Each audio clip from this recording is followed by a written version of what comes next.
La primera moto que diseñamos solamente alcanzaba 50 kilómetros de autonomía.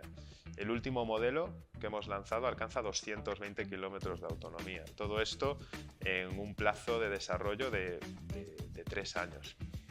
Actualmente tenemos 5 modelos de motocicleta eléctrica, equivalente a 125, 4 modelos de ciclomotor eléctrico y 3 modelos de bicicleta eléctrica.